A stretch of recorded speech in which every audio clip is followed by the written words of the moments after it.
Good morning aspirant, welcome to all of you on crack now पे मैं जय सिंह आप सभी का स्वागत करता हूं। एस्पिरेंट, आपके आंसर काफ़ी आ रहे हैं, आप लिखकर अपने आंसर को सबमिट कर रहे हैं हमारे पास। और हमारी टीम काफ़ी उत्साहित है कि बच्चों में अच्छा रिस्पांस आ रहा है, क्योंकि आपका हमारा यह प्रयास आप लोग के लिए है। और आप इसमें शामिल होकर अपने राइटिंग पैटर्न को, जो राइटिंग स्किल है, उसको डेवलप कर सकते हैं।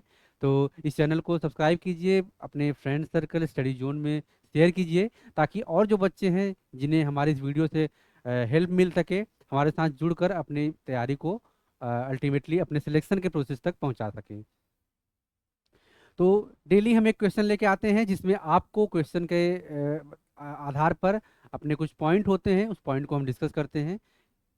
डायमेंशन जो हैं, क्या क्या पॉइंट क्लियर हो सकते हैं, उस क्वेश्चन का जो स्ट्रक्चर है, जो पूछा गया है, उस पे हम अपने आंसर को प्रस्तुत करते हैं। तो आज हम लेके आए हैं एक नया क्वेश्चन, देखते हैं क्वेश्चन क्या है। और इसके पहले आप वीडियो को शेयर कर दीजिए, चैनल को सब्सक्राइब कर लीजिए। तो देखते हैं क्वेश्चन क्या है। इसके अलावा आप हमारे एप्लीकेशंस हैं और हमारी वेबसाइट्स है, उससे कनेक्ट हो सकते हैं। और क्रैक नाउ के नाम से आप जब सर्च करेंगे, क्रैक नाउ गैप मत दीजिएगा, क्रैक CRAKNOW, क्रैक नाउ। जब आप सर्च करेंगे तो आपको एप्लीकेशन मिल जाएगा, आप उसे डाउनलोड कर सकते हैं। उसमें आपको मॉक टेस्ट, विभिन्न प्रकार के फ्री मॉक टेस्ट हैं, और आपको डेली आंसर राइटिंग के लिए वहाँ पर क्वेश्चन दिए जा रहे हैं। हमारे यूट्यूब चैनल पे आप कनेक्ट हो सकते हैं, और यहाँ पर आप जो है इसके कम्युनिटी सेक्शन में डेली आपको एक क्वेश्चन मिलता है मेंस के लिए। तो लिख कर आप डिस्क्रिप्शन में दिए गए लिंक पर हमें शेयर कीजिए, और हम विद इन 72 आवर्स आपके क्वेश्चन का रिव्यू देंगे। तो देखते हैं क्वेश्चन क्या है आज का। क्वेश्चन है, critically evaluate the education system in Bihar, highlighting key challenges and reform needed. Question बहुत बेसिक है। आपके जो एक जिस प्रक्रिया से आप गुजरे हो, जो शिक्षा व्यवस्था का आप पार्ट हो, उसमें कमियां क्या क्या हैं, उसकी चुनौतियां क्या हैं, उसके संदर्भ में क्वेश्चन पूछा जा रहा है। और इसमें यह भी है कि जो की चैलेंजेस हैं और किस प्रकार के सुधार की आवश्यकता है, उसमें आपको अपने आंसर को लिखना है। तो तीन पार्टों में आपका क्वेश्चन जो होगा टूटेगा। पहला तो कि यह है कि आपका एजुकेशन सिस्टम है बिहार का, उसके बारे में आपको चैलेंजेस बताने हैं, और आपको रिफॉर्म बताने हैं। ये दो चीजें हैं जो आपको बतानी हैं। तो समस्या आप देखेंगे कहाँ पर आती है। अगर हम पूरी भारतीय शिक्षा व्यवस्था की बात करें, और बिहार को थोड़ा सा बात के लिए डिस्कस करें, तो देखेंगे आप तो समस्या कहाँ कहाँ पे आ रही है। समस्या आपकी है कि बच्चों को स्कूल तक लाना, स्कूल में जो है, जो बेसिक एमिनिटीज होती हैं, उसकी फैसिलिटीज कितनी हैं। बच्चे अगर आ भी जाते हैं विभिन्न प्रकार के प्रयासों द्वारा, तो कितने टाइम तक टिके रहते हैं वहाँ पे। जो स्कूल ड्रॉप आउट रेट है, वह किस प्रकार से प्रभावित होता है इस संसाधनों के अभाव में। और इसके प्रकार अगर हम देखें, तो बुनियादी ढांचों की कमी है, जिसमें स्कूल की संख्या कम है। कहीं कहीं देखने को मिलता है कि जो स्कूल है वह गांव से काफ़ी दूर है, तो बच्चे दूर होने की वजह से स्कूल में एडमिशन नहीं ले पाते। ये समस्याएं देखने को मिलते हैं। शिक्षा और शिक्षक की गुणवत्ता जो है, उसमें क्या सुधार होने चाहिए, उसमें क्या कमी है, यह भी एक समस्या देखने को मिलती है। इसके अलावा अगर हम देखें, तो बेसिक तौर पे जो सीखने का परिणाम है, जो एक लर्निंग आउटकम है, सीखने का जो परिणाम है, वह किस प्रकार से कहीं ना कहीं कम देखा गया है भारत के स्तर पर और राज्यों के स्तर पर, जो रिपोर्ट, विभिन्न प्रकार की रिपोर्ट कहती आई हैं। और पाठ्यक्रम और शिक्षा शास्त्र जो है, वह किस प्रकार से आप कह सकते हैं कि पाठ्यक्रम में स्किल्ड बेस्ड जो करिकुलम है, या फिर वोकेशनल ट्रेनिंग की व्यवस्था है, उसका अभाव दिखता है। और हम खाली रोटिंग पैटर्न पर, याद करने रटने की प्रवृत्ति को ध्यान में रखकर अपनी शिक्षा को आगे बढ़ा रहे हैं, जो कि भविष्य के लिए जो एक यूथ माइंडसेट है, उनके लिए एम्प्लॉयमेंट है, उससे कहीं ना कहीं काट देता है। और जो समस्याएं आती हैं, इस रूप में आती हैं। तो ये सारे पैटर्न हैं जो समस्याएं दिखाती हैं। बाकी सुधार क्या क्या होने चाहिए, जिस पे अगर हम देखें, तो जो शिक्षक जो भर्ती प्रक्रिया है उसमें ट्रांसपेरेंसी होनी चाहिए, गुणवत्तापूर्ण टीचर होने चाहिए, ताकि वो जो चीज़ों को सिखा रहे हैं बच्चे उनसे सीख पाएं। अभी देखिए हमारे आपके बीच में जो एक संवाद हो रहा है वह यूनिलेटरल है, लेकिन आप जब अपने कमेंट बॉक्स में अपने आंसर को, अपने क्वेश्चन को हमसे पूछोगे तो हम रिटन फॉर्म में उसका जवाब देने की कोशिश करेंगे, या फिर नेक्स्ट क्लास में आपको संदर्भित करते हुए हम क्वेश्चन का जवाब देने की कोशिश करेंगे। तो ये जो एक इंटरेक्शन है वह ज़रूरी होता है, और यह तभी हो पाता है जब टीचर जो है या शिक्षक जो है वह गुणवत्तापूर्ण क्वालिटी ऑफ एजुकेशन को डिलीवर कर पाए। तो उनके सिलेक्शन के समय जो बेसिक ट्रेनिंग होती है, जो एक भाव होता है बच्चों के साथ जुड़ने का, अगर वह है तो एक टीचर अच्छा प्रयास कर सकता है एक अच्छा विद्यार्थी तैयार करने में। तो यह भूमिका है।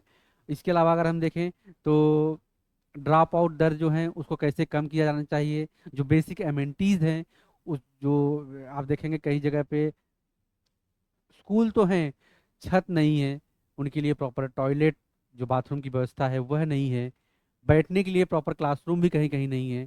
तो ये सारी जो है समस्या है, इनको अगर हम सुधार लें तो कहीं ना कहीं शुरुआती स्तर पर ही भारत के युवा में, भारत के बच्चों में वह चेतना डेवलप कर सकते हैं कि शिक्षा का सारा प्रयास उनके लिए किया जा रहा है, और बच्चे भी इसमें बढ़कर अपनी भूमिका निभाएंगे, और जो हमारा जो लर्निंग आउटकम है वह बेटर हो पाएगा। तो इस रूप में है।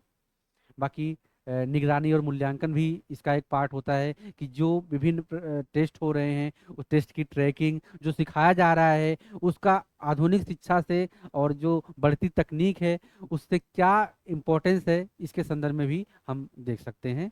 ये हमारे प्रयास हो सकते हैं सुधारने को लेकर।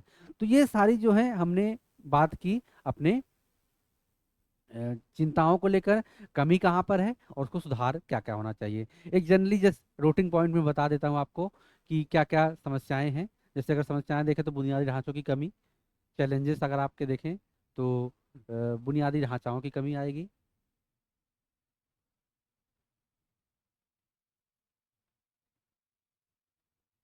बुनियादी ढांचाओं की कमी आएगी।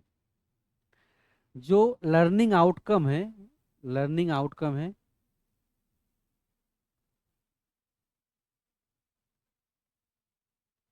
वह काफ़ी कम है। शैक्षणिक पाठ्यक्रम इस रूप में नहीं है, जो शैक्षणिक पाठ्यक्रम है उसका रूप जो है वह वोकेशनल ट्रेनिंग या फिर जो फ्यूचर में किसी ट्रेनिंग से, प्रशिक्षण केंद्र से संबंधित नहीं है, ताकि सिर्फ रटने वाली चीज़ें वो एक व्यक्तित्व का विकास इस रूप में नहीं कर सकती। तो यह सारी चीज़ें हैं। इसके अलावा अगर हम देखें तो ड्रॉप आउट दर जो है वह काफ़ी तेज़ी से बढ़ा है। ड्रॉप आउट दर, तो आपका ड्रॉप आउट दर,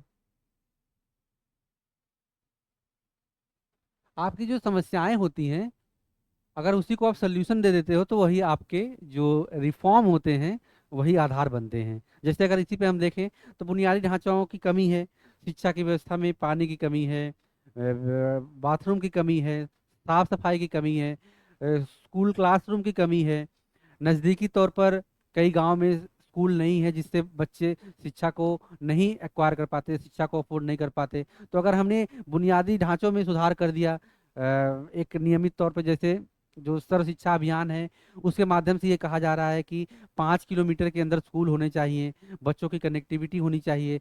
तो अगर ये प्रक्रिया पूरी शामिल हो पाई और उस प्रक्रिया को हम इम्प्लीमेंट कर पाए तो शिक्षा का स्तर काफ़ी उच्च रूप से बढ़ जाएगा, जिसके लिए सरकार प्रयासरत है। तो इसको हमने कर दिया। लर्निंग आउटकम में अगर हम वोकेशनल ट्रेनिंग से जोड़ दें, स्किल से जोड़ दें उनके एजुकेशन को, आपके एजुकेशन को, तो जो एक जो आउटकम आएगा, जो गणितीय व्यवहार है, जो वैज्ञानिक व्यवहार है समझने सीखने का, वह बढ़ेगा। तो लर्निंग आउटकम भी इससे काफ़ी बेहतर हो पाएगा। शैक्षणिक पाठ्यक्रम में अगर हम उस करिकुलम को जोड़ दें ताकि ट्रेनिंग भी आपको मिलती रहे साथ में, जो कि नई जो एजुकेशन पॉलिसी 2020 की है उसमें यह प्रयास किया गया है कि आपके शैक्षणिक पाठ्यक्रम को आपको आपके ट्रेनिंग के साथ, आपके एक्स्ट्रा करिकुलम के साथ, आपके वोकेशनल ट्रेनिंग के साथ जोड़कर आप में स्किल का डेवलपमेंट किया जाता है। तो यह सुधार में काफ़ी काम आएगा, रिफॉर्म में। और ड्रॉप आउट दर इससे कम होगा जब बच्चे को बेसिक एमिनिटीज़ मिलेंगी, सुविधा मिलेगी और उसका लर्निंग आउटकम बेटर होगा, तो परिवार भी खुशी के साथ बच्चों को इनकरेज करेगा स्कूल भेजने के लिए, और बच्चे खुद से मोटिवेट होंगे शिक्षा के जो स्तर है, शिक्षा की जो भावना है, शिक्षा के जो आउटकम है उसको समझने के लिए। तो ये सारे पॉइंट हैं आपके, जिसमें हम चुनौतियों के साथ साथ उसके सुधार को भी देख सकते हैं। तो ये आपका क्वेश्चन था और इस पे हमने डिस्कस किया, ओवरव्यू दिया। आप अपने वर्डिंग में इस आंसर को लिखिए। इस वीडियो को 2 बार 3 बार सुनेंगे तो आपको चीज़ें क्लियर होंगी। बाकी बहुत ज़्यादा रॉकेट साइंस नहीं है इसमें। आपको जो समस्याएं हैं, समस्याओं के साथ सोल्यूशन क्या है, अगर ये 2 पॉइंट को अगर आप आपस में मर्ज कर अपने आंसर को प्रस्तुत करते हैं तो आपका आंसर बेटर होगा।